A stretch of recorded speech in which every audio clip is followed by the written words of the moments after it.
Bienvenue à cette nouvelle exploration de sources. Aujourd'hui, on se penche sur une idée ouais, assez déstabilisante.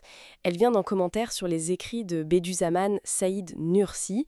L'idée, c'est que l'être humain ne serait pas vraiment propriétaire de ses propres actions. Ça bouscule pas mal de choses, non? Notre mission, si on peut dire, c'est de décortiquer ça. Qu'est-ce que ça veut dire, concrètement? Même pour un truc aussi simple que manger ou boire, comment cette idée un peu radicale peut changer notre vision de l'action elle-même? Alors, allons-y. Absolument. Et l'idée centrale, donc dans ce commentaire, c'est que même nos actions volontaires, celles qu'on pense contrôler, la part qui nous revient vraiment est toute petite, infime. L'auteur, Nursi, cherchait à montrer qu'on ne peut pas se fier entièrement à ses propres œuvres, à ce qu'on fait soi-même. Il remet en question la source, en fait. Oui, et ça commence par le corps, c'est ça. Le commentaire dit bien, hein, ce corps, on ne l'a pas créé. Et sur tous les processus vitaux, là, la circulation, la respiration, tout ça, on contrôle quoi consciemment? Presque rien, finalement. Exactement. Et c'est la base de l'argument, ce manque de contrôle sur notre propre corps. Si déjà l'instrument principal nous échappe en grande partie, comment est-ce qu'on pourrait prétendre maîtriser totalement ce qu'il fait? Et il y a cet exemple très concret dans le texte, manger.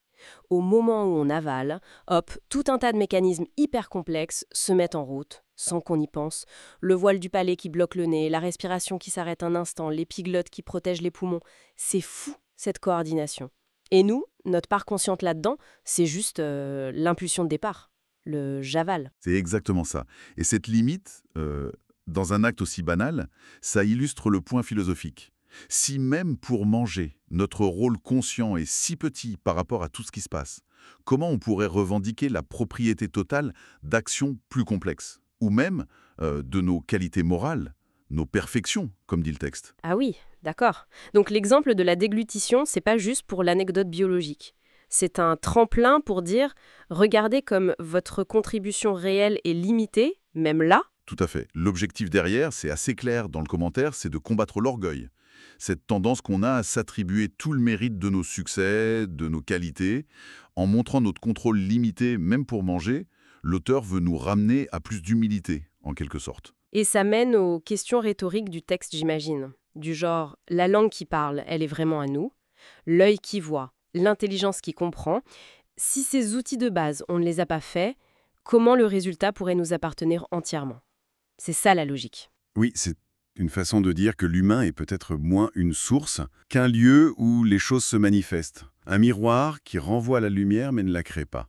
On serait un réceptacle actif, oui, mais pas la source première. Ça change tout sur la façon de voir nos réussites alors.